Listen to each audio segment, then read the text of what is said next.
Assalamualaikum, I'm Taiba and you are watching your own channel Audio Visual Books. Demise of Civil Aviation is our today's opinion in Daily Dawn by Mansoor Hassan Khan. It is 6th July 2020. Let's start today's opinion. On May 22, an Airbus belonging to PIA met with a fatal crash in Karachi. This incident started a national debate on PIA's flight safety standards and the aviation authorities, that is CAA, ability to regulate the civil aviation sector in Pakistan. Even the safest airline can have a plane crash under the supervision of the most competent regulator. However, PIA has a history of crashes and near misses.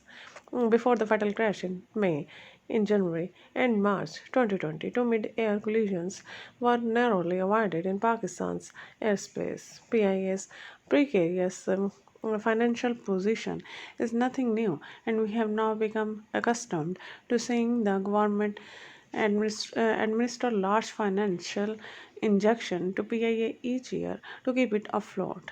But it is a huge embarrassment for Pakistan when foreign law enforcement agencies regularly recover drugs from PIA employees or aircraft around the world. In 2013, a PIA pilot was imprisoned for 9 months in the UK for consuming alcohol beyond legally permissible limit before flying. This writer does not claim to be an aviation expert but has attempted to critically examine Pakistan civil aviation's legal regime in the light of certain basic principles of administrative law and some generally recognized concepts of corporate governance. This piece argues that the legal regime of civil aviation in Pakistan is inherently defective, and any meaningful improvements in PIA and the CAA are impossible unless substantive changes are implemented in the underlying legal regime. Are these not major debacles that call for accountability of the directors of the boards of the CAA and PIA?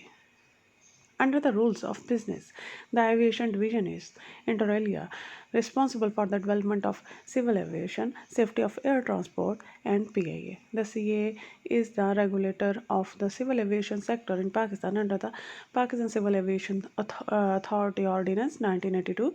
PIA is a limited liability company and a licensee of the CAA. Independence is the hallmark of an effective regulator. A regulator should be independent of the government and industry and it regulates.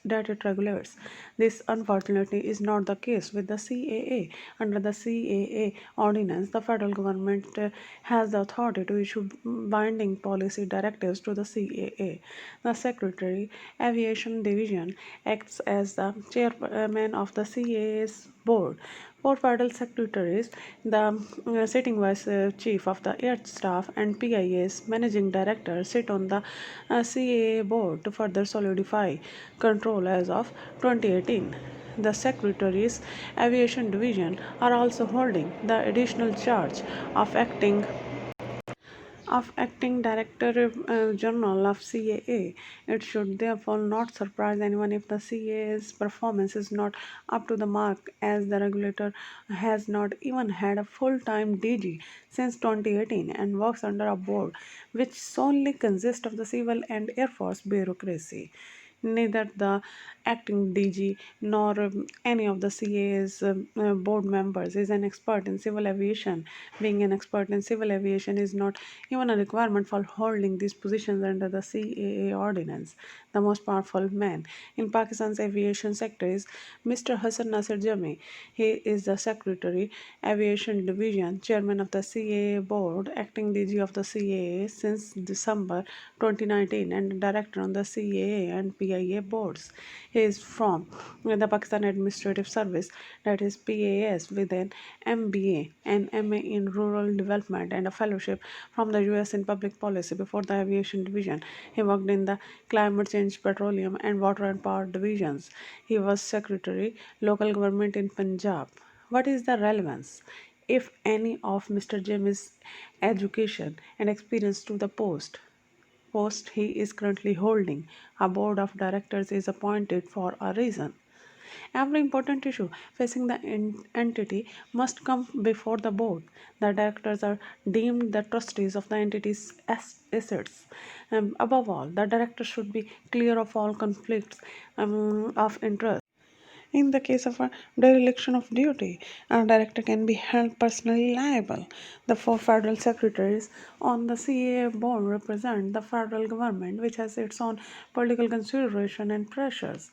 Would they safeguard the interest of the federal government that appointed them, or the interest of the CAA? Again, whose interest will the MD or CEO of PAA be watching? Clearly not those of the CAA. A disaster in a company gets attributed to its boards, which is responsible for all important matters. This responsibility and corresponding legal liability oblige the directors to act responsibly in performing their duties. The PIA crash in May and the banning of PIA in Europe, initially for 6 months by the European Union Aviation Safety Agency, that is EASA, are those not major debacles that call for accountability of the directors on the board of the CAA and PIA. The federal government has the authority to order an inquiry. Can the CAA conduct a free, fair, and transparent inquiry when the Secretary Aviation is its acting DG, chairman of the board, and a director of the CAA and PIA? Under election of duty may also be ascribed to the other directors on the CAA board. There is indeed accountability in the armed offices of Pakistan, but no federal secretary belonging to the PAS has ever been charged and convicted. So the chances of accountability at the required level of in the CAA and PIA are next to none. The EASs most damaging letters including by stating EASA therefore no longer has confidence that Pakistan as a state of operator can effectively ensure that operators certified in Pakistan comply at all times with the applicable requirement for crew qualification. Pakistan is paying a heavy price for the incompetence of those at the helm of affairs in civil aviation. The banning of PIA in Europe is just one example. How long will we continue to humiliate ourselves only to keep a few happy? The writer is an advocate of the Supreme Court of Pakistan, Mansoor Hassan K3 at the rate of Twitter, published in Dawn, July 6, 2020. Thanks for listening. Please like and subscribe to be updated daily. Thank you.